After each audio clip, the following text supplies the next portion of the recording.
एक बार सभी लोग जोर से जयकारा लगाएं। बोलिए कृष्ण कन्हैया लाल की, नंद के लाला की जय हो। आइए पुनः कथा की ओर सभी प्रस्थान करते हैं। भगवान ने सुंदर रासलीला यहाँ पर की है और जब गोपियों के मन में ये भाव आया कि अब तो कन्हैया हमारे बिना रह ही नहीं सकते हैं, तो भगवान वहां पर उन गोपियों के सम्मुख से अदृश्य होकर के चले गए। गोपियों ने यमुना के जल में जाकर के ढूंढा, पीपल से पूछा, अरे तुमने हमारे श्याम सुंदर कन्हैया को कहीं देखा हो तो बताओ।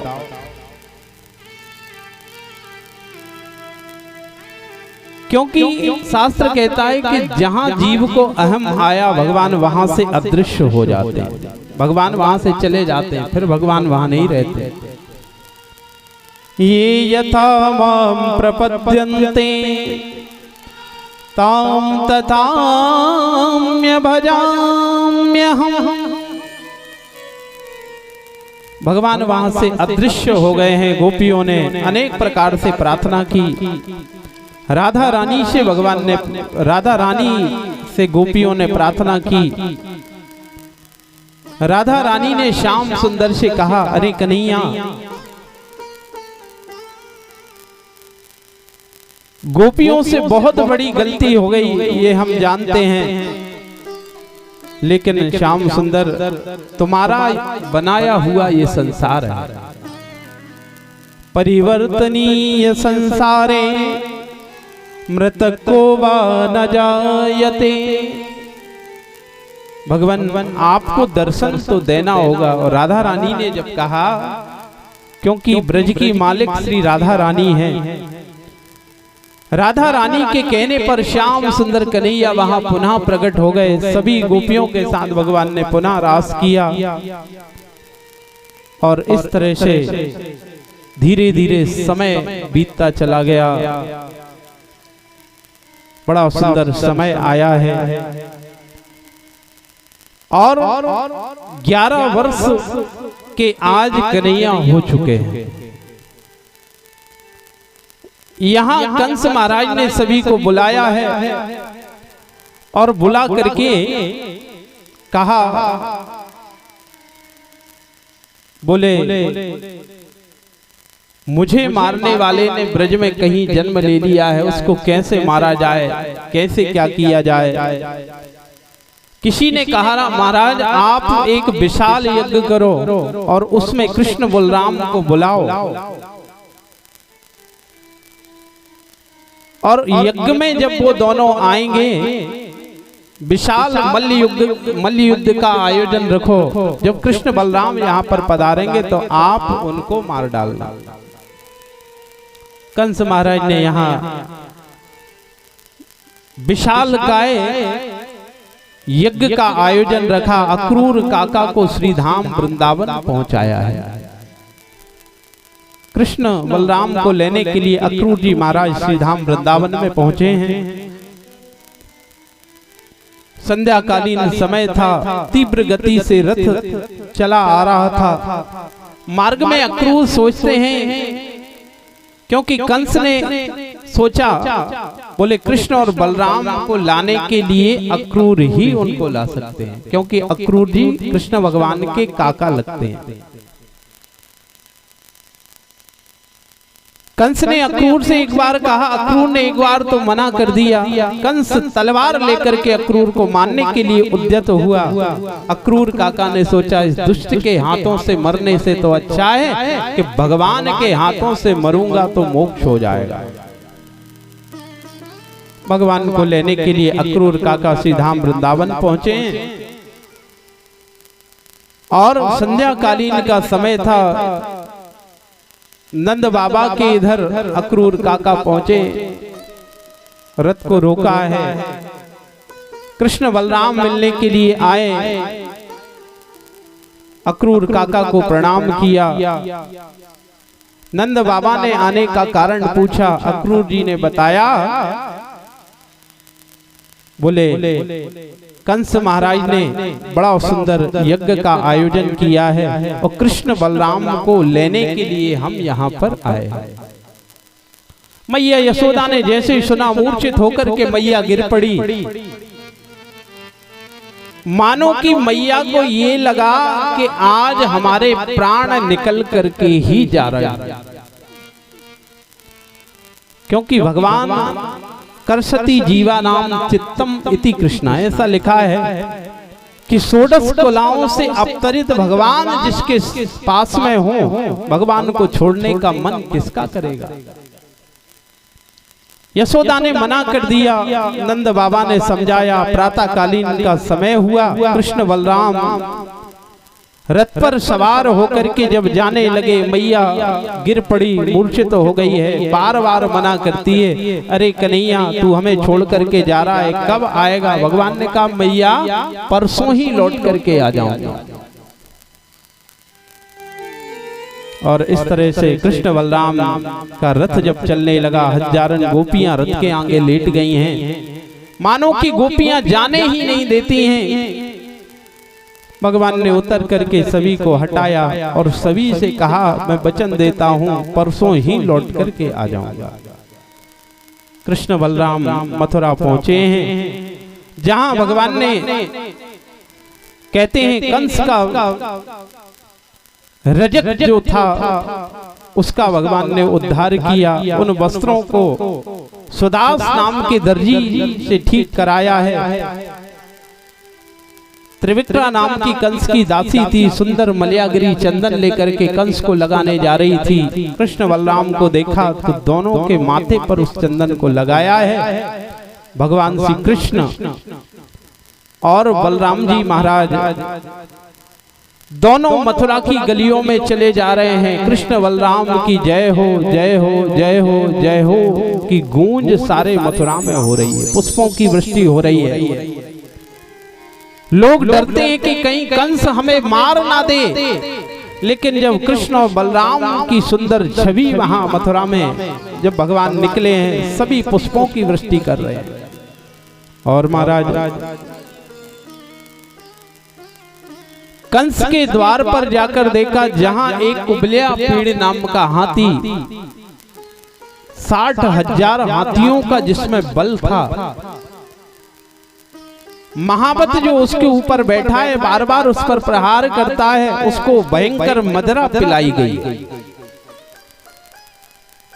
बलराम जी महाराज ने देखा, उस हाथी को पकड़ा, उसकी मूंछ को घुमाया, इतनी तीव्र गति से भगवान ने घुमाया।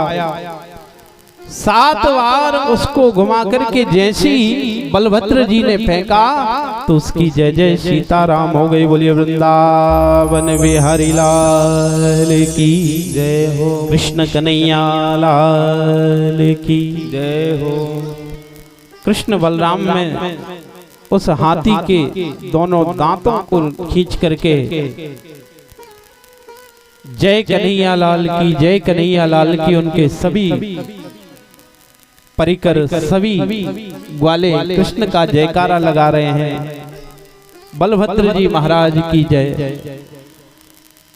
दोनों कंस के उस महल में प्रवेश करते हैं, सभी चिल्लाने लगे, अरे देखो भैया, पूतना को मारने वाला आ गया, अघासुर को मारने वाला आ गया, बकासुर को मारने वाला आ गया, धेनुकासुर को मारने वाला आ गया। कंस ने जिस धनुष यज्ञ का आयोजन किया था, कृष्ण बलराम वहां पहुंचे हैं और भगवान शिव के उस पिनाक नाम के धनुष का भगवान ने पूजन किया। कंस को वही धनुष भगवान शिव ने दिया था। कंस ने पूछा था, महाराज मेरी मृत्यु कब होगी? बोले जब इस धनुष को कोई तोड़ देगा कंस, तभी तेरी मृत्यु हो जाएगी। भगवान जब पहुंचे, भगवान ने पूजन किया, भगवान शिव का ध्यान करके उस धनुष को जैसे ही भगवान ने उठाया है, धनुष टूट गया। सभी चिल्लाने लगे। कृष्ण और बलराम मल्ल युद्ध के लिए वहां पर आए हैं, हजारों नर नारी बैठे हैं। आज भगवान कंस के लिए काल के समान दिखाई पड़ रहे हैं। जाकी रही भावना जैसी, और प्रभु मूरत देखे तिन तैसे। बच्चों को भगवान अपने स्वरूप में नजर आ रहे हैं, कंस को मृत्यु के समान दिखाई पड़ रहे हैं। वहां पर जो चारों मुष्टिक बड़े बड़े पहलवान लगे हैं, उन्होंने भगवान को देखा तो भगवान वहां पहलवान के स्वरूप में नजर आने लगे। भगवान ने चारों मुष्टिक को प्रहार किया है। बलभद्र जी ने मुष्टिक से युद्ध किया है और महाराज चारों पहलवानों को भगवान ने अपने धाम में भेज दिया। बोलिए वृंदावन बिहारी लाल की। चारों को भगवान ने अपने धाम में भेजा है। भगवान श्री कृष्ण ने बड़ी जोर से छलांग लगा करके कंस जहां बैठा हुआ था, कंस के केसों को पकड़ लिया। कंस कहने लगा, अरे कृष्ण छोड़। भगवान ने कहा, मामा जी आपको याद है, आपने इसी तरह मेरी माँ के केसों को पकड़ा था। माँ ने जब छोड़ने का कहा, मामा जी आपने जाके पग नहीं पड़ी बिमाई, वो क्या जाने पीर पर आई। जैसा आपने मेरी माँ के साथ किया मामा जी, आज मैं भी आपके साथ वही करता हूँ। और मामा जी जिसको एक बार मैं पकड़ लेता हूँ, जीवन में छोड़ना तो सीखा ही नहीं। और भगवान ने बड़ी जोर से मुष्टिक का प्रहार किया और अनेक प्रहार वहां पर भगवान ने किए। बहुत मारा कंस मामा को। कंस के मुंह में से रक्त की धारा निकलने लगी और इतनी जोर से भगवान ने मूसक का प्रहार कंस महाराज पर किया। कंस भगवान को देखते देखते देखते देखते स्वस्ति प्राप्ति नाम की दो पत्नियां वहां पर खड़ी हैं और कंस भगवान को देखते देखते भगवान के श्री धाम को चला गया। बोलिए वृंदावन बिहारी लाल की जय हो। अस्थि प्राप्ति नाम की दोनों पत्नियां बहुत रोई। भगवान ने कहा, ये दुष्ट था, पापाचार करता था। अपने नाना उग्रसेन को कारागृह से भगवान ने निकाला है। अपने माता पिता वसुदेव देवकी के बेड़ी बंधनों को भगवान ने तोड़वाया, निकाला है। और आज आपको एक बात बताएं, आपने जैसे बद्रीनाथ, गंगोत्री, यमुनोत्री आप सभी चारों धाम जाते हैं, ऐसे ही भगवान श्री कृष्ण ने माता पिता से पूछा, बोले आप कहाँ जाना चाहते हो पिताजी? उन्होंने कहा, कृष्ण हमारा जीवन तो कारागृह में बीत गया, चार धाम जाने का हमारा मन था। तो भगवान ने चारों धामों को ब्रज 84 कोस में ही प्रकट कर दिया। बोलिए वृंदावन बिहारी लाल की। ब्रज के उन्होंने 84 कोस में आदि बद्री, केदारनाथ, गंगोत्री, यमुनोत्री चारों धाम वहां पर भगवान ने प्रकट किए। और भगवान ने कहा कि यदि जो भी यहाँ इन चारों धामों को करेगा, उसको वही चार धामों का फल इस ब्रज में मिल जाएगा। ऐसा भगवान ने आशीर्वाद दिया। आगे चल करके भगवान श्री कृष्ण विद्या अध्ययन करने के लिए उज्जैनी नाम की नगरी में पहुंचे हैं, अवंतिका नाम की नगरी, जहां भगवान श्री कृष्ण की सुदामा से मित्रता हो गई। और महाराज भगवान ने वहां पर विद्या का अध्ययन किया। धीरे धीरे मानो कि विद्या का अध्ययन क्या करना है भगवान को, लेकिन फिर भी भगवान ने वहां विद्या का अध्ययन किया अवंतिका नाम की नगरी में। धीरे धीरे समय निकलता चला गया। विद्या अध्ययन करने के बाद श्याम सुंदर कन्हैया मथुरा लौट करके आए हैं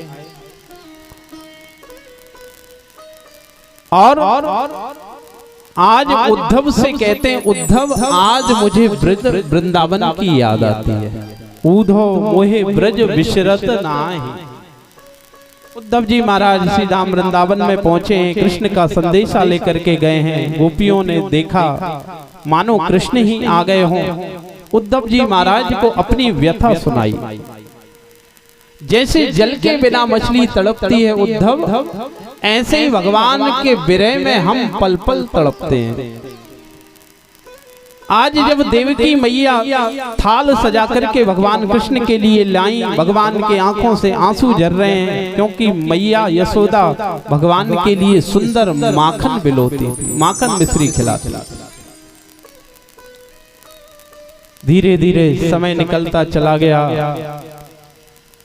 कहते हैं अब भगवान का विवाह भी संपन्न होना था। कुंडनपुर नाम का नगर था जहां राजा भीष्मक रहता था। राजा के 5 पुत्र थे, रुक्मी, रुक्मत, रुक्म बाहु, रुक्म केशी। धीरे धीरे बड़े होने लगे।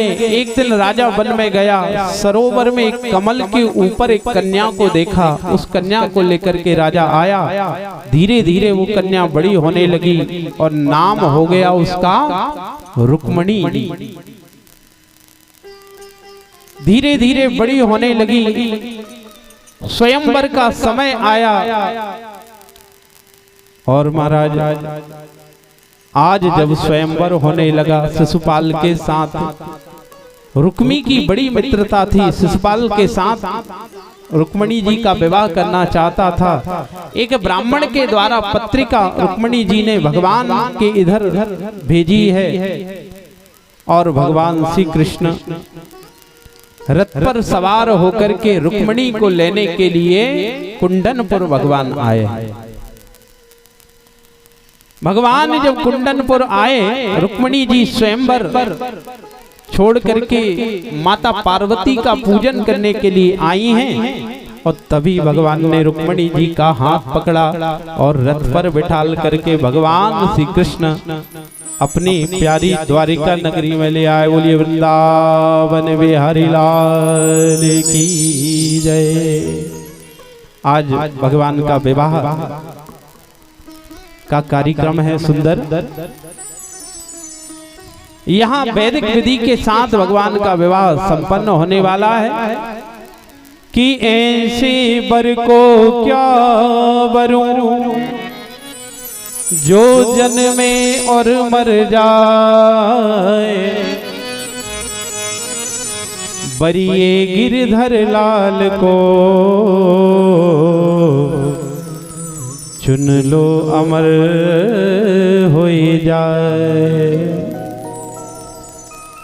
अरे आओ मेरी सखियों मुझे मेहंदी लगा दो, मेहंदी लगा दो मुझे सुंदर सजा दो।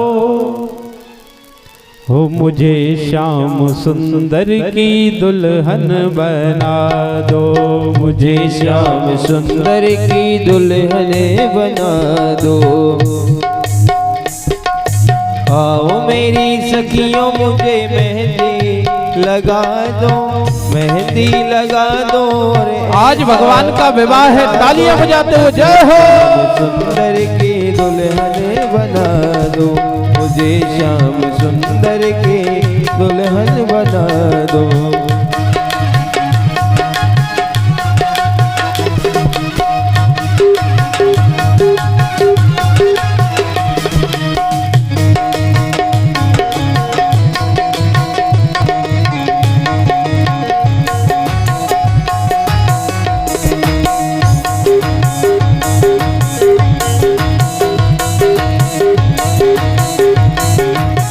बोलिए कृष्ण कन्हैया लाल की।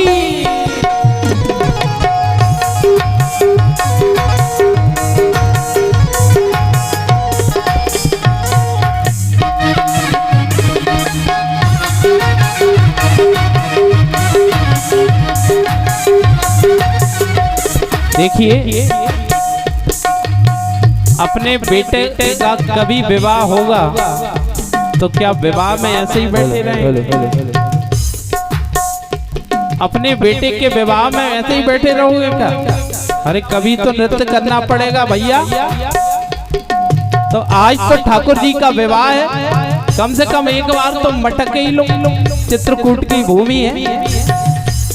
ओ आओ मेरी सखियों मुझे मेहंदी लगा दो, आओ मेरी सखियों मुझे मेहंदी लगा दो, मेहंदी लगा दो मुझे सुंदर सजा दो, मेहंदी लगा दो मुझे सुंदर सजा दो, मुझे श्याम सुंदर की दुल्हन बना दो, मुझे श्याम।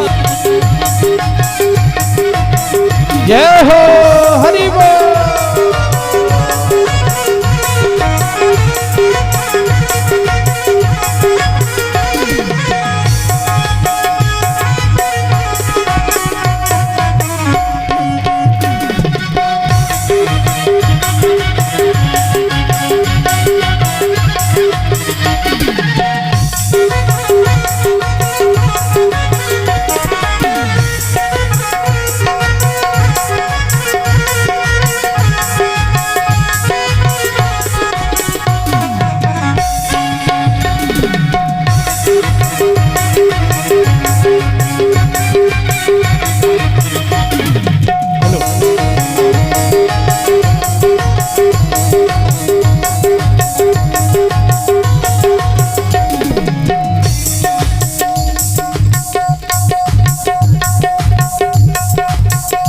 जिनको भी भगवान की बारात में सम्मिलित होना है वह भगवान के साथ बारात में आ सकते हैं। जिन भी भक्तों को भगवान के बारात में सम्मिलित होना है बाकी सभी बैठ जाइए, माताएं बैठ जाएं, बैठ जाइए। भगवान का विवाह है, भगवान दूल्हा बनकर के पधारे हैं, सभी बैठ जाइए। जो बारात में सम्मिलित होना चाहते हैं भगवान के साथ में हो, और बाकी सभी नृत्य करेंगे। जिसको नृत्य करना है, जिसको नृत्य करना है वो करता रहेगा।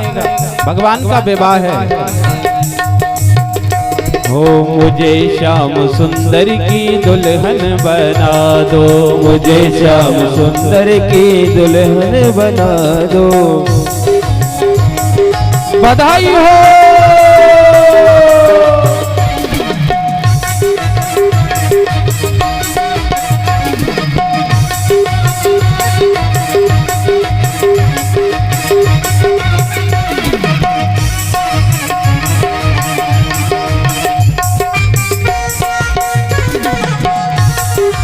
बोलिए कृष्ण कन्हैया लाल की। बना दो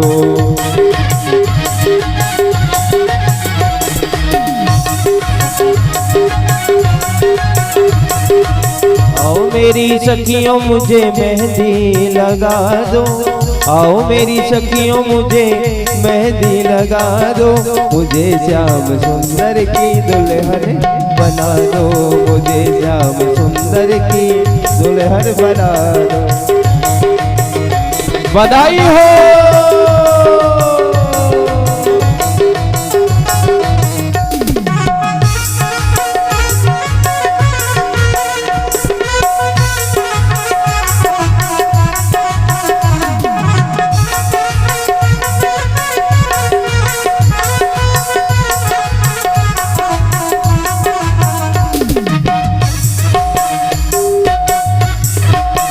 जय हो।